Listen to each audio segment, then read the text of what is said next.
बारंगे हाथों पकड़ने वाली है तोशू और पाखी को। अनुपमा और बाबूजी कामयाब हो जाने वाले हैं। हे एवरीवन, अनुपमा सीरियल के आज रात के एपिसोड में आप सबको देखने को मिलेगा कि टीना और उसके पति का असली चेहरा सभी लोगों के सामने लाने के लिए अनुपमा और बाबूजी ने जो प्लानिंग की थी वो उसमें कामयाब होते हुए नजर आ रहे हैं। बाबूजी अपने बचपन के दोस्त और अपनी परजाई को इंसाफ दिलाने के लिए या फिर उसके बेटे और बहू से बचाने के लिए उन्हीं के भाई बनकर पहुंच गए हैं, करोड़पति भाई बनकर पहुंच गए हैं, जिसकी वजह से टीना को ऐसा लग रहा है कि मम्मी जी की जो भाई हैं वो बहुत सारे उनके पास रुपए पैसे हैं और अगर हम इनकी अच्छे से सेवा करेंगे तो कुछ ना कुछ वो हमें देकर जाएंगे। तो बिल्कुल ऐसा ही हो रहा है। अनुपमा और बाबूजी ने जो एक छोटा सा षड्यंत्र रचा है वो कामयाब होता हुआ दिखाई दे रहा है। टीना उनकी चाल में फंस चुकी है और बाबूजी बार बार जानबूझकर 1 कप टी मोर कर रहे हैं, मतलब मुझे 1 कप चाय और चाहिए, और टीना बार बार चाय बना बना कर परेशान हो गई है।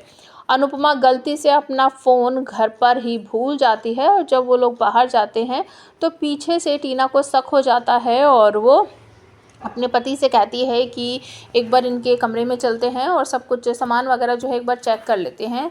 तो सूटकेस वगैरह में लॉक लगा रहता है, लेकिन दोनों पति पत्नी सब लॉक वगैरह खोल खाल के अंदर देखते हैं तो वहाँ पर सिर्फ कुछ ईंट पत्थर, कुछ पुरानी साड़ियाँ और नीचे की तरफ बाबूजी का कुछ आधार कार्ड वगैरह, आई कार्ड वगैरह रहता है और फैमिली की एक फ़ोटो रहती है, जिसे देखकर टीना और उसका पति बिल्कुल चौंक जाता है और उन्हें समझ ही नहीं आता कि ये सब क्या हो रहा है। तो करोड़पति बताते हैं अपने आप को, लेकिन यहाँ तो कुछ भी नहीं है, गहने या फिर रुपए पैसे इतने कुछ खास नहीं है। और जब वो लोग नीचे आते हैं तो अनुपमा का फ़ोन बज रहा होता है, जिसे उठा लेती है टीना और वो सुन लेती है। दूसरी तरफ से बा बोलती है कि बस बहुत हो गया, जल्दी से घर वापस आ जाओ, अपनी भाषा में बोलती है वो, गुजराती में।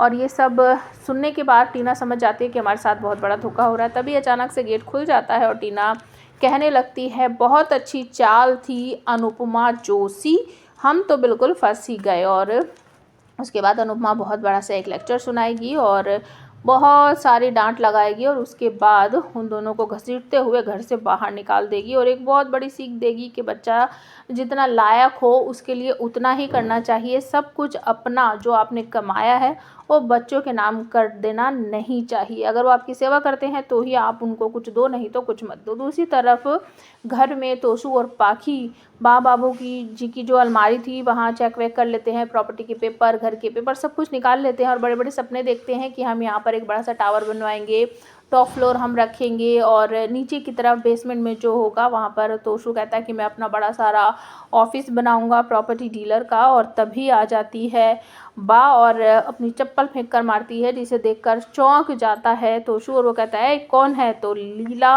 ये घर मेरा है और तेरे बाबूजी का है, यहाँ पर कोई टावर वावर नहीं बनने दूंगी। और जो कुछ उन्होंने उनकी अलमारी से निकाला था, गहने, प्रॉपर्टी के पेपर, सब कुछ उठाकर अपनी अलमारी में रख देती है। तोशू और पाखी कहते हैं कि ये क्या बात है बा, ये सब कुछ हमारा ही है, तो बाद में दोगी, इससे अच्छा पहले ही दे दो।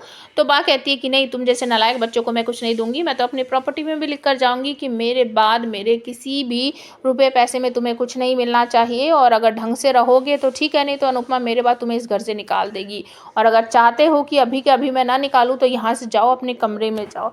ये सब देख कर बहुत बुरा सा फील होता है तोशू और पाखी को। और दूसरी तरफ बहुत बड़ा तूफान आने वाला है पराग कोठारी की ज़िंदगी में, जो कि आप अपकमिंग एपिसोड में देखोगे कि जो उन्होंने डायमंड के नेकलेस वगैरह बनाए थे वो सब नकली हैं।